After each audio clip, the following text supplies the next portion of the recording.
Yeah. Okay. Finally, thanks a lot, guys, for being here. And as Akshana mentioned, I'll just give you a brief overview of what the role of a PM is in an organization and sort of what are the skills that you guys should look to develop if you want to grow your career as a PM.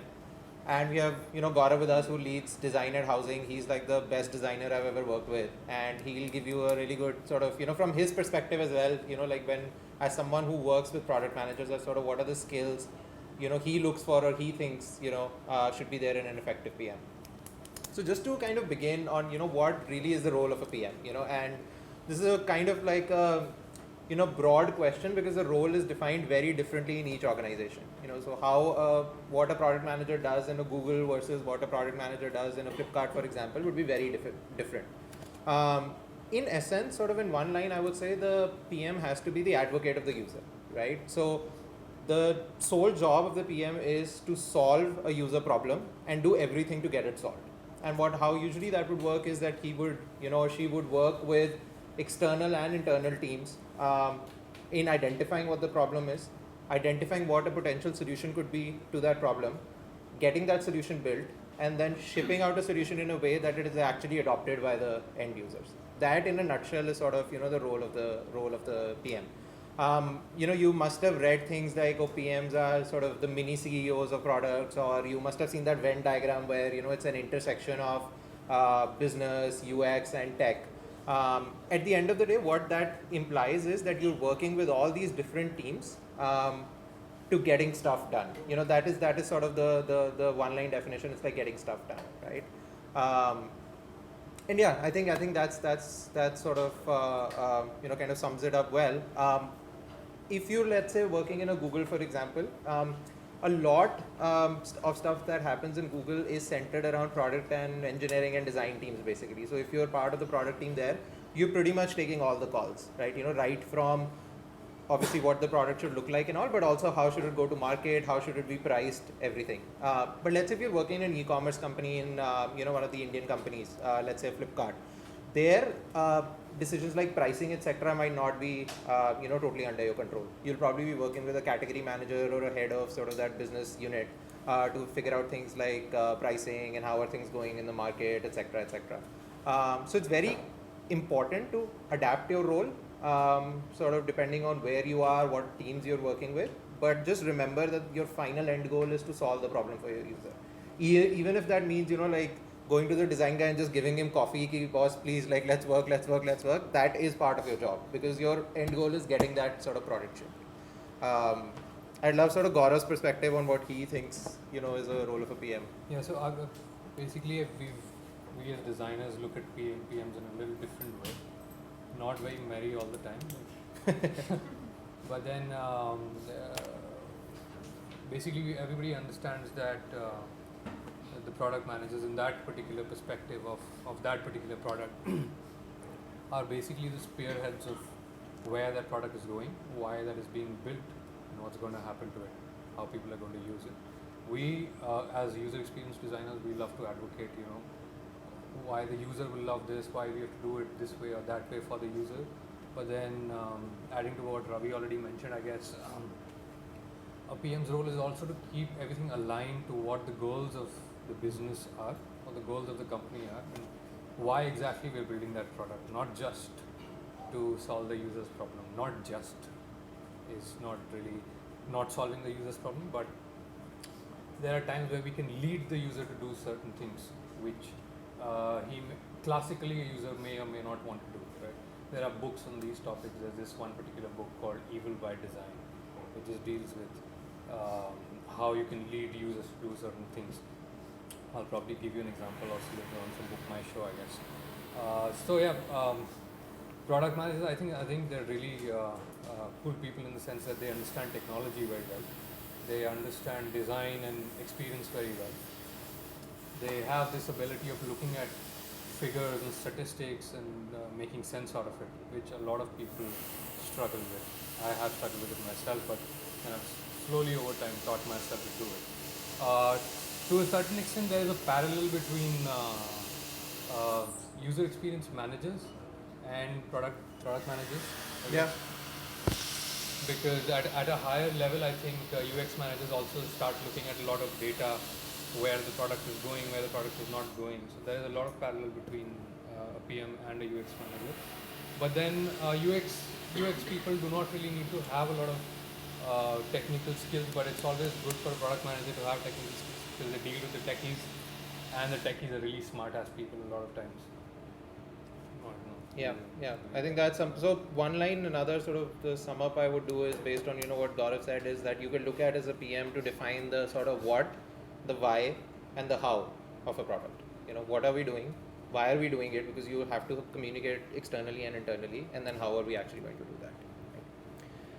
So I think next sort of another question that a lot of people usually have is like, what are the key attributes I should have if I want to have a career in product management? So the way I look at it is the first key attribute, and I think this is something which is, kind of ingrained in people, is this problem solving ability. Which is like, if you're faced with a problem, can you come up with or think about a creative way to solve that problem, right? And as Gaurav said, it might not be a direct way that okay, X problem, Y solution. It might be leading the user to do something which indirectly is sort of solving something, but it just you have to demonstrate a certain problem solving attitude, right? The second very important skill is that of communication, because you are communicating with your users, you are communicating with your internal teams, you are communicating with people outside, external stakeholders.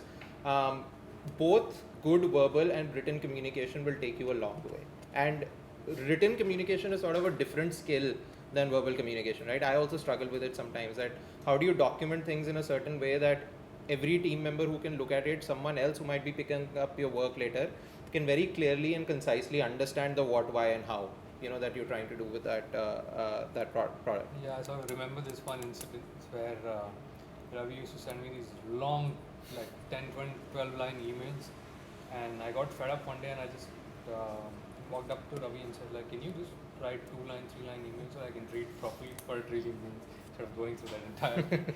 And then he actually took that feedback. So good point, because the next point I was going to say is that a very good skill you need to have as a PM is the ability to take feedback, especially ability to take constructive feedback, and then also sort of be able to take a lot of negative feedback in your stride, because whenever you put a product out there, internally and externally, people tend to highlight the negative aspects more. कि अरे यार ये नहीं चल रहा, ये नहीं हो रहा, वो नहीं हो रहा. So you really need to be very good at synthesizing feedback at what part of the feedback is important, except where you might have gone wrong, because even in a big company like Facebook, they'll release 10 products, 8 of them fail. There have been massive high profile product failures at Facebook or Google for that matter, right? So be able to take that feedback constructively, ingrain that internally, and we just do a better job next time. And then I think the fourth key skill is be analytical. You sort of generate, especially in technology products, you generate a lot of data about users, right? So understanding what is that data that you should be looking at, because a lot of times people have the tendency ki, oh, we need data, but you need to know what is the data you need, what are the metrics you need to sort of look at for this certain sort of objective that you have in mind, and then be able to really process that data. If you look at a certain set of data, are you able to sort of derive insights from it? So one is defining what data needs to be captured and capturing it in the right way, but then the second very important thing is, once you have that data, how good are you at actually deriving insights out of that data? I think that's pretty much it. Again, if you have an objective on sort of any other key attribute that a PM should have. Oh yeah, I think a little bit of empathy always helps.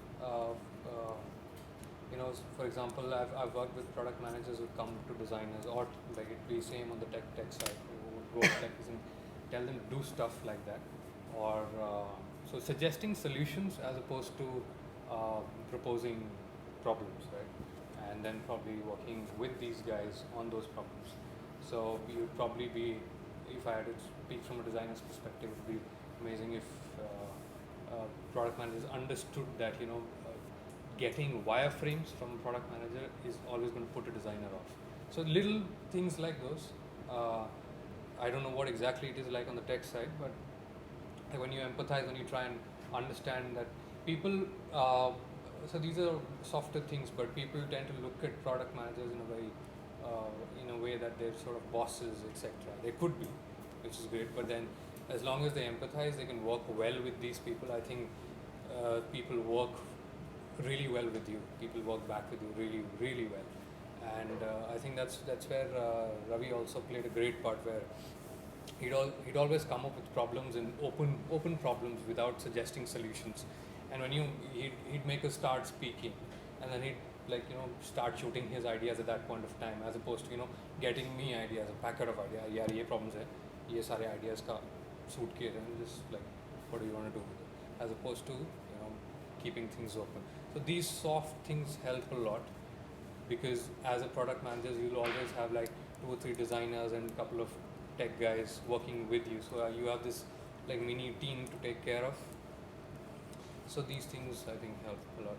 Yeah. And just it sort of leads well into the next thing that I was going to mention, is that one of the key challenges and something that you're very careful about while working as a PM is that most people you're working with, you are not directly they are not directly reporting to you, right? So you are not going to be able to say ki, just because I've done this, do this. I mean, in some organizations it might work like that, but ultimately it does not lead to a good sort of result, right?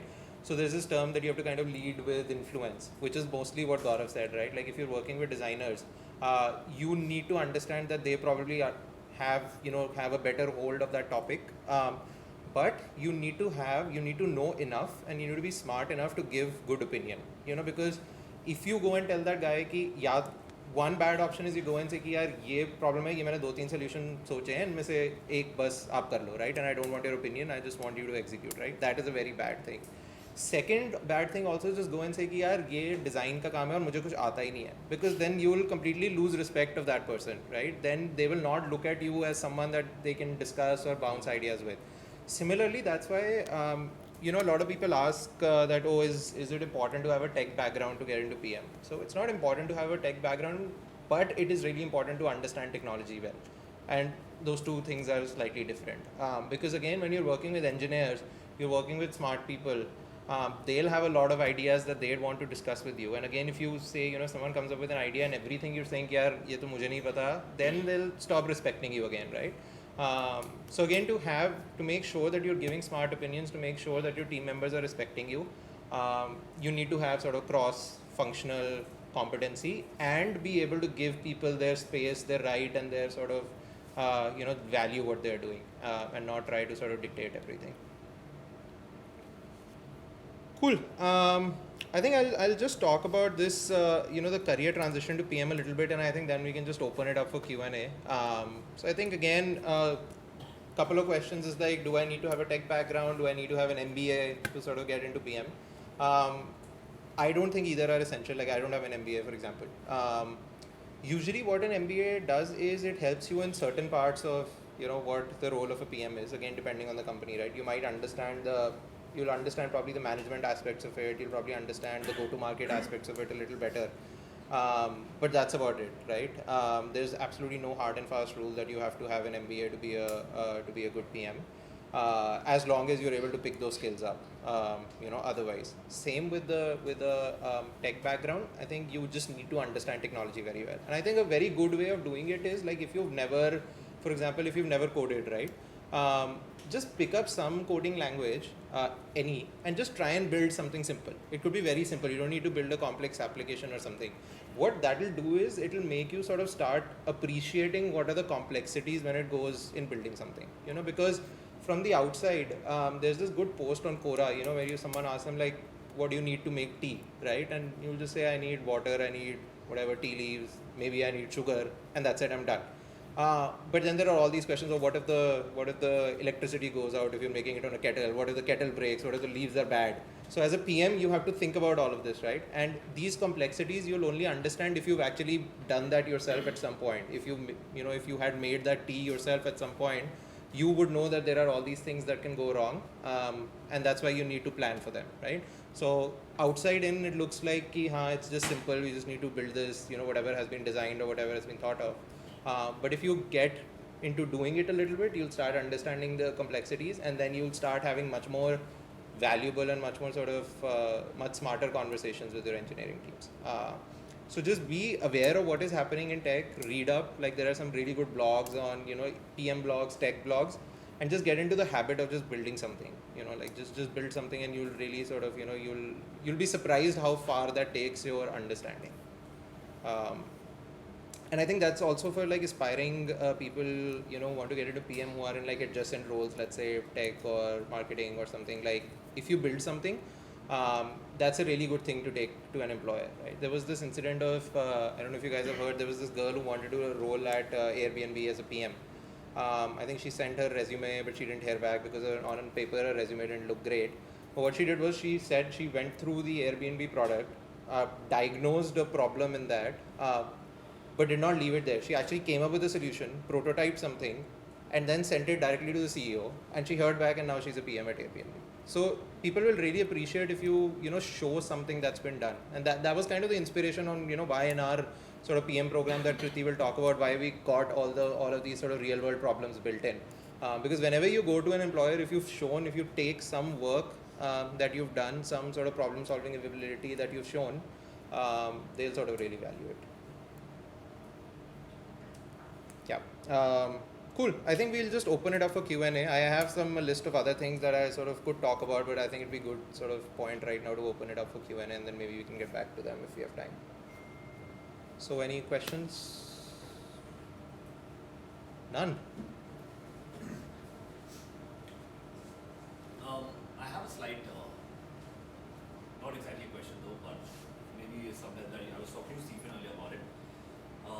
I understand that we don't require a lot of tech background. You guys keep saying that, and I know that you don't need to be an engineer or a coder, but there have been instances where I've been working and a lot of time I can't connect with the engineering team, and I'm not the PM where I work, I'm the operations guy. So how do you bridge this gap? So as I mentioned, I think just pick up some language. That will be a great start, because what that will do is that will make you curious first of all. So whenever you read up on things again, you will have so let's say if you're at this level, right? If by building something you get to this level and then you're reading from things at this level, you can then go up to that level just by reading. Because if you don't get to this level, this literature is kind of useless to you, right? So I think it's very important as a start, really just, in a physical environment, the analogy would be, just get off your butt and do something. It'll really help you if you build something simple. And then if you have a pet project in mind, you take to one of your engineers and say, yeah, I'm building this. Do you want to help me? Do you want to work with me on this? That's the best way to sort of, learn and appreciate what the engineers are doing.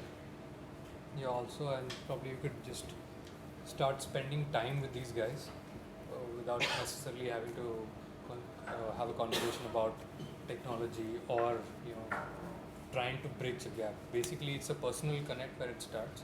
So I don't know a lot of technology, but I know a little bit of CSS. So how do you write CSS? And I've always felt it was very important for me as a designer to have a good relationship with the tech guys. So I'm just talking about that relationship part that you mentioned. So because जब हम design करते हैं, so these are the guys who are going to build it, right? And there is going to be it's going to take a certain amount of dedication for these guys to build it exactly like we want it to, right? Otherwise we'll have to go keep nagging these guys over and over again. So I always used to spend time with these guys before and after projects, and whatever little I knew, I would go out and say, hey, we can maybe do it like this, I did it like this, so I'll try and demonstrate a little bit, and that sort of, so a hint or two here and there and the personal connect. In the real world, it just makes a lot of difference as opposed to me just talking about that particular problem.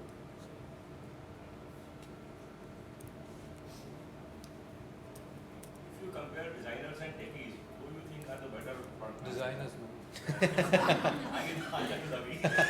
I don't think there's a hard and fast rule. I think both designers and people from tech background can make like excellent product managers. And I think if you look at bigger companies, right? There are different, when you get to very big companies, there are very specialized teams out there. So let's say if you're working in Netflix and you like Netflix or any other similar product, there are all these recommendations that come up, right? So the PM working in those recommendations probably needs to have a much stronger hold on technology than design, because the way the recommendations are actually designed are very similar to how the catalog is designed. But let's say someone who's in the catalog team, or like how how the page is looking, how a particular sort of show, is being shown, how that a PM in that team would probably need to have a decent sense of design, a stronger sense of design. So I think there are, there's no single definition of that. Yeah, I think definitely. Obviously, in a smaller startup, you'll probably be doing everything, and it helps to be a generalist. But again, in like a depending again on the startup to startup, right? Let's say you're an AI-based bot kind of, right? If you have a really good designer who can think about the user experience of the bot, then as long as that person's there, then you probably need to be much more aware of sort of how machine learning works, how natural language processing is happening as a PM to be able to contribute to that team. So I think it could work easily either way. But I think for everyone who's coming in, there's always like complementary skills that you need to develop, to be able to sort of bridge what you'll be very experienced in one side, but you just need to learn and sort of empathize with the other sides of it as well. Yeah. Similarly, like management professionals also, right? They make good PMs as well. The challenge with management professionals always is that they usually have to learn about tech and design both. And if you've not worked in you could be a designer working in a product company, like as Gaurav, like he said that he might not code, but I think he'll have a fairly good understanding of how things work just because he's been working in a product company. So if you're coming from a management background, from a non-tech or a non-product company, then obviously you have to learn more things. So everyone has to like develop skills, and vice versa. If you're already a PM, I think working with the other team members is how you mostly learn. Because the designers will be better at you than design. The engineering folks will be better than you at tech. So that's your best source of sort of learning as well. Sorry, you had a question. So this PM role will be very different for different industries. It's not the same thing that everybody does. Somebody in technical background will not do the same thing as financial background. Correct. So how this course of UpGrad is going to connect that bridge? How is that we are going to be very, suppose I'm interested in financial services and I want to know something about a card product. Yeah. I want to go through that process of designing it, developing it, Right. managing it, Right. and I'm sitting in a batch where the entire framework of the batch is different. Yeah. So how is that batch going to So I think if you ask most like very experienced PMs as well, so even as part of the course, we've got interviews with like very, very experienced PMs, even from the Valley and all. They'll always tell you it's better to be a generalist than be a specialist, especially in the beginning. Because yes, if you're right from the beginning, if you're a specialist in that field, you definitely would know more nuances about the users in that sort of industry and how things work. But then you'll probably miss out a lot there's a lot to be learned from how similar things are happening or how problems are being solved in other industries as well. So I think being a generalist definitely does not hamper you, especially in the early part of your career. If anything, in the early part of the career being a generalist is better as a product person, rather than specializing yourself in one very specific industry. Especially you don't even know in 2 years, that industry might go bust. Like imagine if someone was like an expert in like food tech, like suddenly from 100 companies there are like 4 companies left, and then you'll be like, oh, now what? So I think it's unless you're at a senior level or like you're building that company yourself, then definitely it makes sense. But I think if you're like starting your role as a PM, I think it definitely helps to have a sort of a generalist mindset rather than thinking about very specific. You will obviously have to learn more about your industry, right? So learning about the industry, learning about the competitors, how other people are doing it, what are the problems with the customers in your industry, that you definitely have to learn upon. But thinking that all my product thinking always from day one has to be from that to that industry, that's not necessarily relevant or needed. You'll see even in the Valley, like very senior PMs go from like completely switch industries. Like, like someone working at search in Google would move to completely different industry. Maybe what they're doing there is kind of similar, right? If they're solving a search problem for 1 billion people, maybe they move to Facebook and solve a similar search or discovery problem there. But the industry is then, like different. So the problem comes when you want to start yourself as a product manager from other verticals. Yeah. Because any company, a big company, most probably would want to have an experienced PM to join them.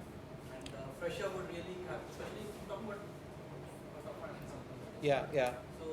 So even big companies, so even big companies don't necessarily look for experience in that domain. So even if you're applying to it's not that if you apply to Flipkart, for example, as one of the Indian companies as a PM, they'll only look for PMs who've had e-commerce experience, right? Because that product is so vast that there's payments happening, which is completely, finance related. There's search and discovery happening there. There's recommendations happening there. So if you worked on recommendations in any other industry, you will be a better fit than necessarily someone who's worked on a smaller e-commerce product. So there's definitely no, even in big companies, necessity you have to have that domain experience. It will help in some cases. It will not be needed in some cases, right? If you specifically ask about the program, what we've done is we've built those projects from different industries. So our idea is to expose you to different industries and also bringing in PMs from different industries, right? So like, for example, if in Gaurav's design workshop, he's going to talk about the funnel from a real estate perspective, right? But a lot of those learnings are going to be applicable if you were building a, a lead-based or a product in any other industry as well. So that is what our role is. We'll bring problems from different industries. We'll get you to work on them. We'll bring people from those different industries and perspectives from different industries and feedback from different industries, and helping you develop that sort of mindset. Do you have a co-op program? Do we have a what program? Co-op program, Co-op? where you make people work with industry partners.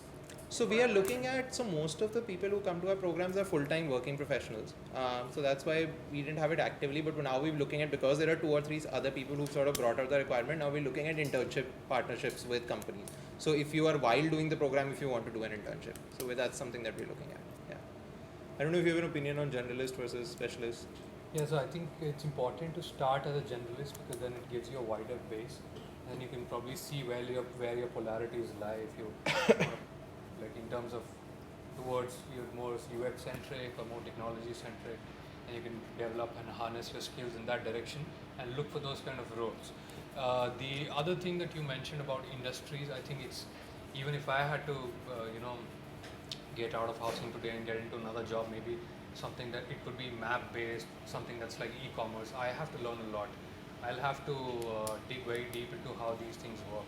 It's not just true for a product manager, it's true for a designer, it's true for a techie as well. Somebody who's coding JavaScripts and goes back to the node side, server side coding in Node.js, this guy will also have to learn a lot, but then his base is JavaScript, so he can do it.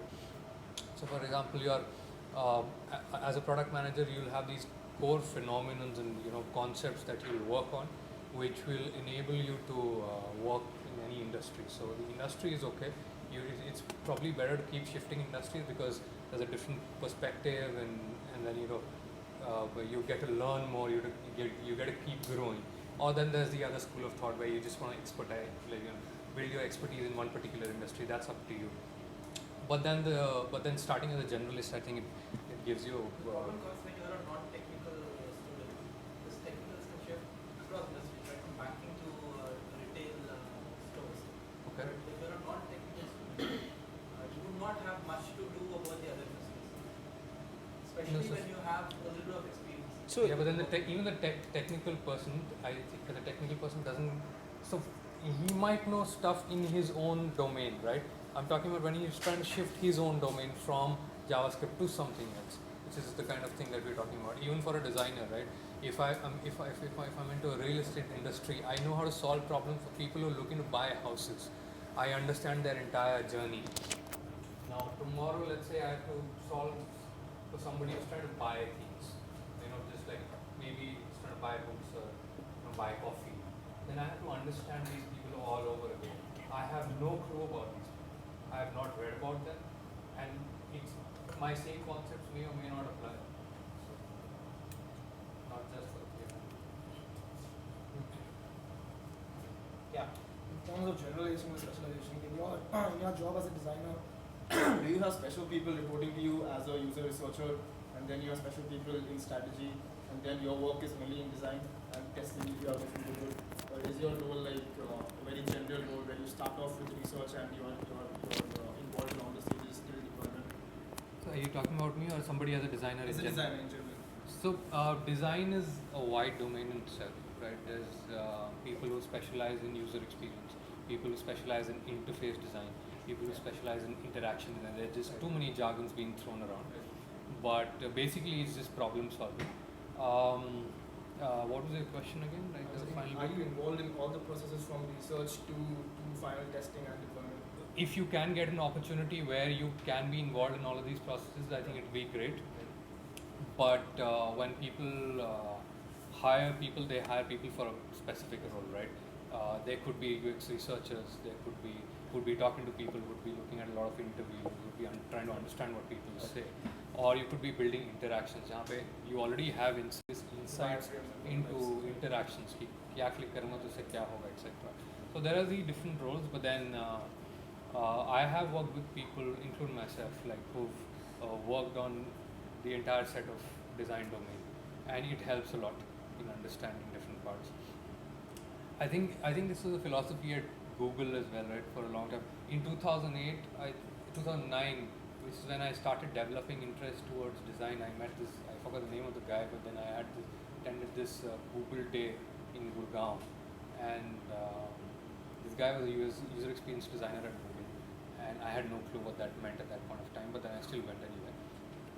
And so he told me about this T concept, where there's a horizontal where you go as wide as possible, try and understand the entire scope of things, and then you figure out where your interests lie, and you dig down vertically deep, and you become as good as you can in that particular space. So you could probably have one or two verticals, but then you need to have one vertical piece, and you should probably go as wide as possible. So as a designer, isn't the job parallel as a product manager and designer? Basically, you all find what the problem is. Why is it that we need to solve it? Is there a need for the problem to be solved? Yeah. How are you going to solve it?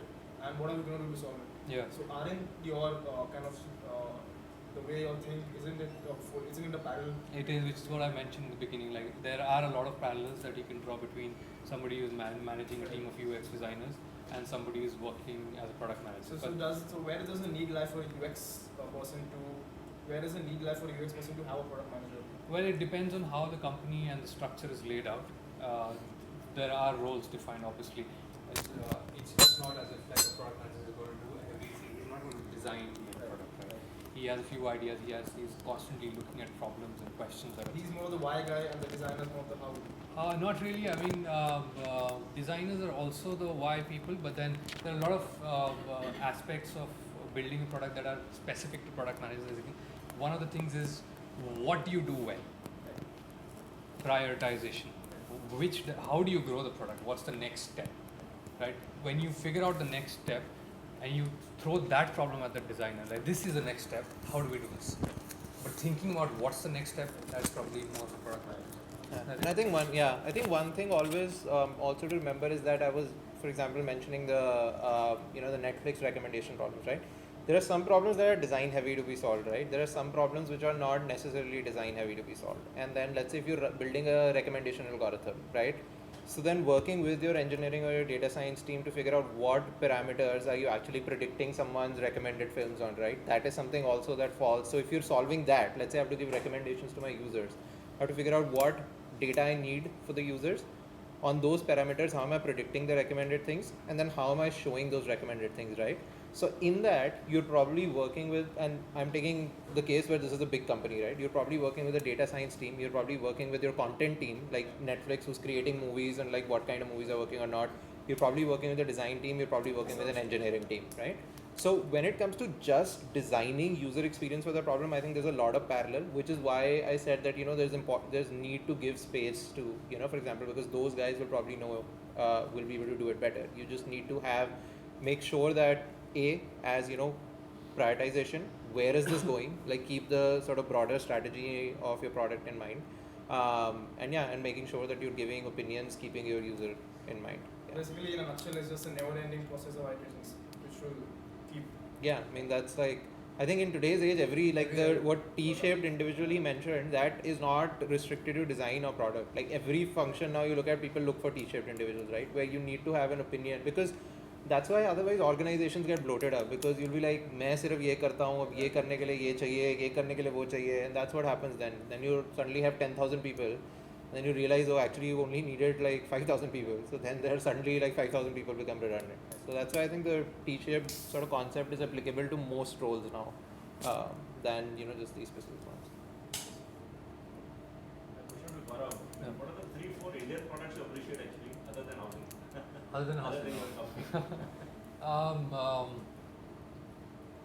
I think I like Zomato. I like ClearTruth.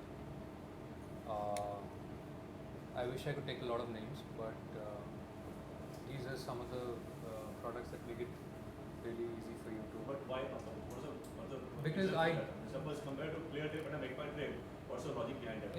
It's no nonsense. It's I go there to do my job, solve my problem. Right? As a user, it's always the case where you don't go there to appreciate, you don't go there to get diverted. You have a problem, मेरे को ticket book करना है. I want to go there, do it without hassles and get it done with. I don't want to live there. Nobody likes using apps, like as a pastime, other than maybe Facebook or something. But then these products are they're built to solve problems. The sooner I can solve a problem, the better. In that respect, I think I admire Paytm a lot, where I think at one point of time it was the fastest turnaround time for any transaction to happen online, where they brought it down from around 30 seconds to 10 seconds, 12 seconds. This was in 2011, 12 when they first launched, when they remembered your choices and all of that thing had come. So Paytm, Zomato, and Clipper. If I think about more products, in the meanwhile I'll just come back to you. And Ravi also, if your opinion, Yeah, so I really like Paytm. I really like ClearTrip as well. I think that's common. I really like Super as well. I don't know if you've used it. It's The jobs thing. And the reason I like it is actually what all of us saying, it solves my problem. I've been able to connect with good people on it. That's the reason. SUPER, Super. Yeah, it's Super. It's a jobs, like it's a Tinder for jobs basically. Yeah. They have these videos on YouTube, right? Yeah, I mean, you basically have if you're a recruiter, like if you're, like from a company, you have these profiles that pop up and you just swipe left or right. It's exactly like Tinder, but it's for job. And I think, like, I haven't used Tinder because I've been in a long-term relationship, but I think Tinder is also an excellent product. Because that, like this thing of sort of casual meeting and casual dating people, unfortunate reality of our world is that it is very shallow, and we look at someone and we like them, we like, I want to talk to this person. They just mimic that experience very well. Although it's not an Indian product, sorry, I digressed a bit. But yeah, Super is something that I like as well. And I think there's InMobi is something I like, whatever I know of them. Like I've not worked at InMobi ever, but I know some people, and like what they're trying to do. At least it's one of the product companies from India that's like innovating and at a global level sort of, and it's a really good, it's a B2B product. So, like probably as an end consumer, you've only seen the ads, but you wouldn't know whether it's from InMobi or not. But some of the things they're doing, I like it a lot as well. I'm going to talk about, when you say product, right, we generally just instantly jump onto koi app hoga, ya koi website hoga. Yeah. So I'm going to talk about the real product later on. It's called Blue Tokai Coffee. I don't know if any of you have heard about it. So I'm probably going to talk about that a little bit. So I hope you probably figure out. You mentioned that Actually, last 5 minutes,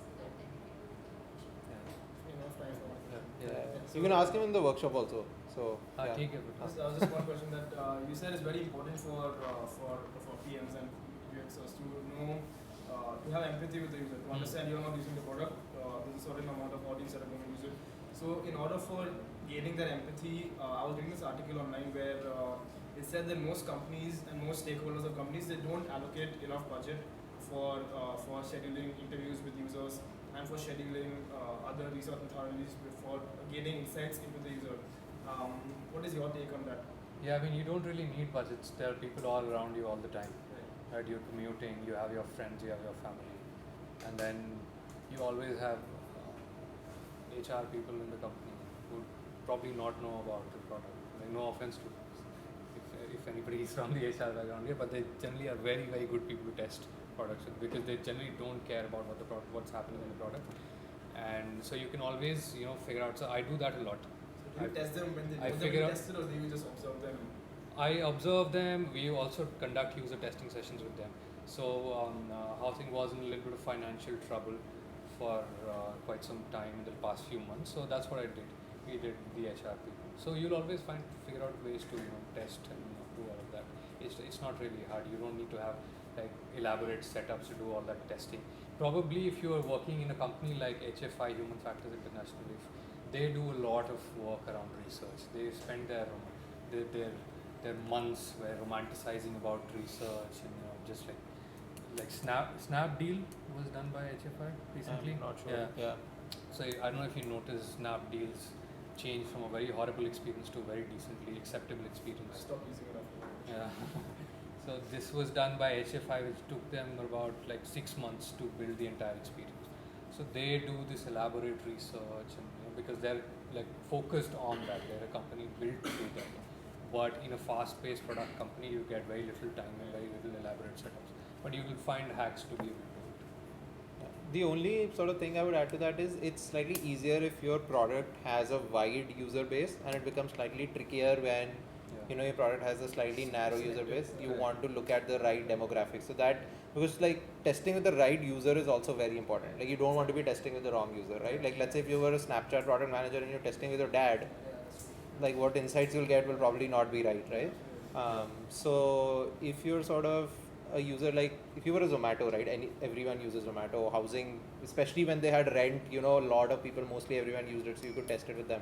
But then when you're, for example, looking at the buy thing, right? You would probably not want to, test with college kids because they're not looking to buy a house. They wouldn't have that, exactly. Or I mean, working people with a certain income, disposable income, savings. Because for them it's a huge investment, probably the biggest investment of their life. So what goes into their head while making that decision, etc., is important to understand, right? So if you get a wrong person there, then yeah, exactly. So I think that's something that you just need to be careful about. Yeah. Can I ask you questions very specific to housing? Yeah. Seem very excited. It's come in 2012, which is 6 This years is after last the year. initial idea of online classifications of real estate. Okay. They had a great product. Had Big idea. Had. Great. Yeah, it's still there. So I stopped following housing after 2014. Okay. But I don't see, in spite of having a great idea and great concept, where everybody believed it was a good way to showcase your properties, and it was an easy way probably, but still it didn't materialize the ground level. What do you think went bad in spite of having a great user-friendly product Materialize economically. in terms of revenues? Acha. Ultimately, we design products to make revenue. So I mean, maybe I don't know, you're the right person to say down the line, it's in the process of exponential growth. But till now, I'm not. Yeah, so I'll just catch you there in the last bit of your call. Ultimately materialize to be economically viable, right? But it should have Is the ultimatum already come? Like, is it like, has the judgment day arrived? I mean, that's But how I as look at it. As a product, I have a great product. But Yeah. why is it not converted? I mean, what went wrong? No, it's not. It's not as if we're not converting. I'll talk about that. What does conversion mean? What does conversion really mean? If you're talking about like the financial health of the company, that's a completely different issue. There is a lot of spend. Housing try to do a lot of stuff simultaneously, spending a lot of money, channelizing money into different things at the same point of time, which we had to take back. And now we're probably looking at just solving one problem, which has done us a little bit of good because the numbers have started improving again. But then what happened in between was we closed down all the other products that you probably would have followed. Maybe Rent is what you're talking about. We had to close down Rent because of a lot of reasons. Because internationally, there's no product out there who's been able to monetize Rent. What Rent does is it just gives you a branding as a complete real estate portal. The costs, the product that we had was 100% verified listings and photographs everywhere. No listings would be like you'd go to 99 acres and find listings that are like photos nahi hai, data nahi hai, and all of that. So that is the reason people came to housing, because every listing was sorted. Whatever you would get here, that was very relevant to you. But then that had a lot of cost attached to it. There were a lot of people doing that work, manual effort, right? The operations scale was huge, and that was burning a lot of cash. So we had to close that down. Obviously, it didn't work. Like you said, the math wouldn't work. So even if we had run that for like, let's say another 5-6 years, the math wouldn't work. And in the end, it's the investors' money. So I guess they were not very confident about running that thing. So we've compressed ourselves to solving one problem. And I think the ultimate day has not come yet. Other than that, I don't know how do you want me to answer your question? Like, do you want me yes or no? Issues with the promoters or founders amongst themselves has impacted this product. So I would rather have this take like offline. I think we're kind of Yeah. digressing a little bit and getting into like, personal. Sometimes these things also matter as a PM role, how to take care of. No, I completely understand, but I think now you have a very specific question about like housings promoter. So I would appreciate if you can take it, like Gaurav is here for a while, you can sort of take it later. It's just like, it's kind of Yeah, I mean, digressing. I never really bothered about that bit too much, so. But we can talk about it later. Cool, awesome. Thanks guys. I think now what we'll do is we'll move into the session with Gaurav. Just before that, just sort of recap the agenda. I'd love to give you a little bit of an overview of the product management program, right? Which is kind of the theme today. So the program that we've built is kind of for people, who are aspiring to get into product roles, right? Or people who want to grow their product roles there early into, their product sort of career. We kind of built it on three things, like three key pillars, of the program. The first is sort of giving you this framework on how do you go from identifying ideas for your product to actually working with teams, getting those things built, and then actually shipping those and, hopefully getting your users to adopt your product. I think that whole life cycle is sort of how does that work. The second key component is the mentorship bit. And I think one of the things I wanted to cover was that what I felt was, a little bit of a gap in the Indian product ecosystem is the lack of mentors, especially at the mid-level, because India has kind of very recently transitioned from a service to a product-based kind of country, or is kind of still transitioning actually, I wouldn't say transition. So, if you were in the valley and if you wanted to become a PM, you could join any company and probably find like 2 or 3 really good people to mentor you and, help you make that transition. In India, at the very senior level, we've got some good people now who've sort of, come back from their experiences in the valley. But I think in the middle level, and if you're joining early, you might not have access to those people. So what we've done as a very strong element of the program is that you will have a dedicated mentor assigned to you, who is someone who's going to be pretty senior in the industry. So for the first cohort, for example, some of the mentors we had, for the first cohort, for example, some of the mentors we had were like a VP of product at Practo, a product head at Microsoft in India. We have someone from Zomato. So we've really got like senior people at good product companies in India, really senior people to sort of mentor you throughout the program. And during the program, you have like 5 one-on-one mentoring sessions with them. And the third aspect is that around projects. What we talked about is that especially if you're sort of trying to break into the PM role, you really need to go to a company and demonstrate, why you'd be a good candidate. And that's why we've designed, so if you're doing like 8 hours a week on the program, you're probably just spending 2 hours a week on actually, the content consumption of it. Like 5 to 6 hours a week, you're actually just doing stuff. You'll be doing projects, you'll be doing problems that we've designed with companies, that we've designed internally for certain sort of parts of the program. And you'll be getting like, feedback on everything that you do. And then what our role then is to compile all of that and put you and your work in front of, like potential recruiters. Yeah. So that's sort of the program in the nutshell. After the workshop, we'll be having a demo of the program in that room itself. Siddharth will be taking you through it. And of course, I think we have the sort of the career sessions also happening in individual rooms. So